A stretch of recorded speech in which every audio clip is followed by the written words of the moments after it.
Halo,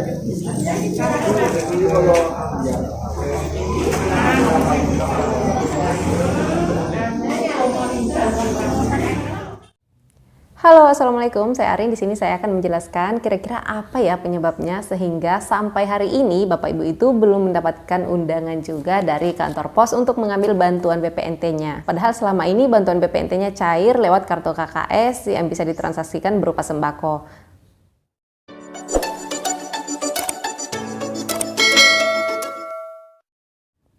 Jadi alasan yang pertama untuk bansos BPNT ini yang cair berupa uang tunai sebesar 600.000 itu metodenya kurang lebih sama seperti PKH, yaitu bertahap. Jadi datanya dari pusat itu atau nama-nama KPM si penerima bantuan ini dari pusat itu nggak langsung keluar sekaligus. Contoh misalnya di tempat Bapak Ibu yang selama ini menerima ada 100 orang. Nah, nama-nama penerima yang ada 100 orang ini itu tidak sekaligus datang datanya dari pusat, nggak sekaligus keluar nama-namanya dari pusat. Tapi bertahap, kurang lebih sama seperti PKH.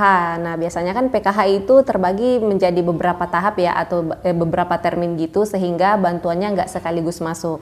Begitupun juga dengan BPNT program sembako ini yang sekarang dicairkan berupa uang tunai sebesar Rp600.000. Karena di grup koordinasi penyaluran itu kan kami juga ada di dalam sana. Nah, di sana saya perhatikan untuk datanya itu yang keluar setiap hari itu berbeda-beda. Jadi dalam sehari itu kadang ada aja data yang masuk atau nama-nama yang masuk yang turun nama-namanya dari pusat. Jadi masuknya itu nggak sekaligus tapi bertahap juga.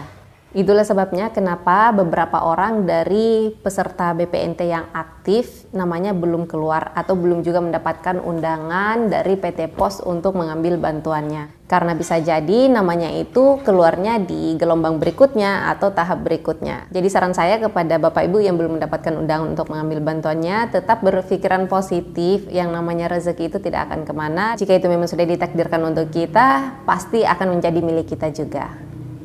Alasan yang kedua, kenapa Bapak Ibu itu belum mendapatkan undangan untuk mengambil bantuan BPNT sampai hari ini juga, itu karena jadwalnya ini masih panjang ya, masih lumayan panjang. Karena sesuai dengan jadwal yang kemarin sudah ditentukan, itu dimulai per tanggal 20 Februari tahun 2022 sampai dengan tanggal 5 Maret bulan depan proses penyalurannya. Jadi kalau dihitung-hitung mulai dari hari ini sampai tanggal 5 Maret ya masih lumayan panjang ya waktunya. Jadi sekali lagi tetap berpikiran positif, ya kalau nggak hari ini bisa jadi besok dapat undangannya, atau besoknya lagi, atau keesokan harinya lagi.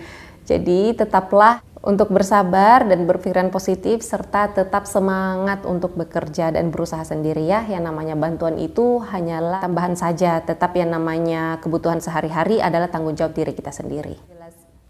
Alasan yang ketiga, di sini saya akan jelaskan mengenai alurnya ya atau prosesnya. Jadi karena sekarang BPNT itu disalurkan melalui PT Pos, tidak melalui kartu KKS. Jadi di sini metodenya atau cara penyaluran dari PT Pos ini sendiri terbagi menjadi 4 cara.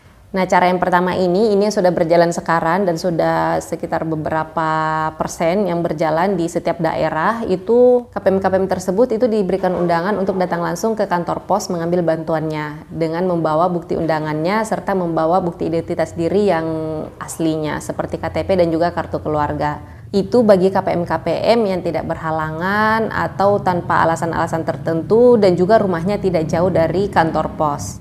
Kemudian cara yang kedua itu dilakukan dengan metode door to door atau si petugas pos ini sendiri dengan pendamping sosialnya yang akan langsung mendatangi rumah KPM tersebut diantarkan bansosnya. Itu bagi KPM yang berhalangan untuk datang atau jarak rumahnya itu jauh banget dari kantor pos. Yang berhalangan datang yang dimaksud ini seperti misalnya KPM tersebut itu sakit berat dan dibuktikan dengan dokumen-dokumen yang bisa dipertanggungjawabkan, atau orang tersebut, KPM tersebut itu sudah lansia banget dan tidak memungkinkan untuk datang sendiri mengambil bantuannya ke kantor pos atau di tempat yang sudah ditentukan, sehingga akan dilakukan pembayaran dengan cara door to door atau si petugas bansosnya dan juga dari pihak PT Posnya yang akan langsung mendatangi rumah KPM-nya mengantarkan uangnya.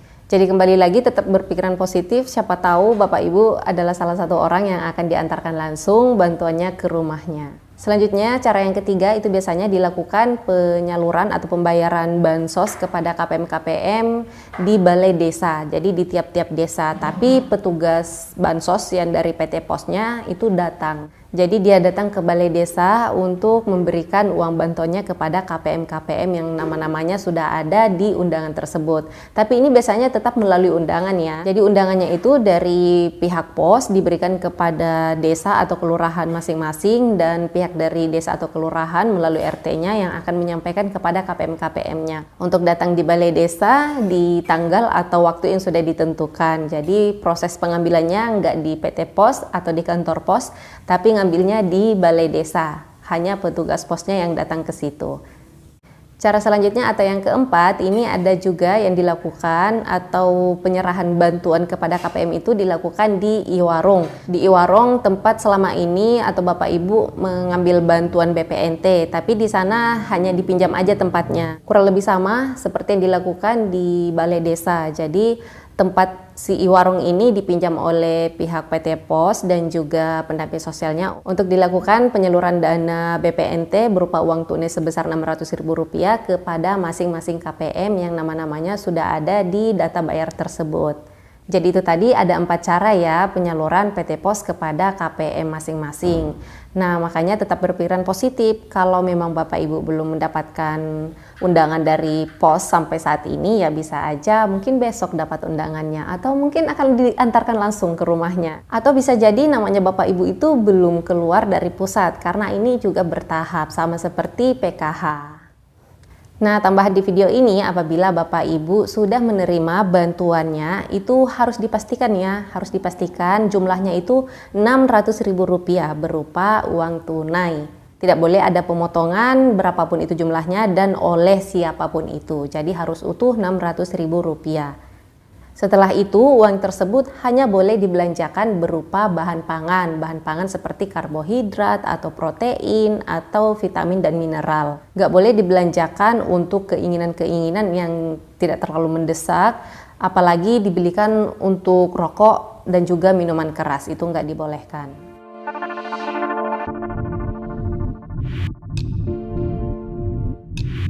Nah, apabila di tempat Bapak Ibu tinggal itu terdapat seperti kecurigaan atau sesuatu yang menurut Bapak Ibu itu merasa dirugikan karena mungkin bansosnya tidak sesuai jumlahnya, atau mungkin dilakukan pemotongan atau dilakukan intimidasi harus berbelanja di toko yang sudah ditentukan, silakan laporkan aja orang tersebut disertai dengan bukti-bukti ke nomor handphone yang ada di sini.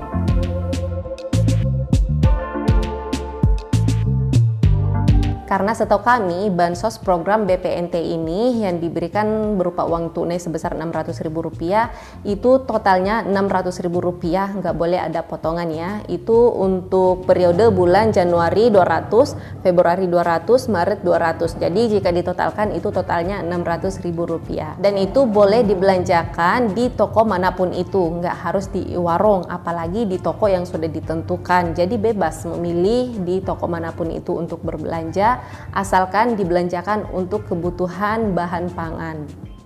Baiklah, sampai di sini dulu video saya kali ini. Semoga video ini bermanfaat dan saya minta dukungannya kepada Bapak Ibu semuanya untuk klik subscribe dan aktifkan lonceng notifikasinya, serta share video ini ke seluruh sosial media yang Bapak Ibu punya, seperti share ke Facebook dan juga ke WhatsApp, agar masyarakat yang lainnya juga bisa mengetahui mengenai info bansos ini. Dan di channel ini juga bisa bertanya seputar bansos, serta banyak informasi-informasi bansos yang terupdate setiap harinya. Oke, semoga rezekinya dilancarkan, segala urusannya dimudahkan, dan bansosnya lancar masuknya. Sampai ketemu lagi dan saya di video selanjutnya. Assalamualaikum.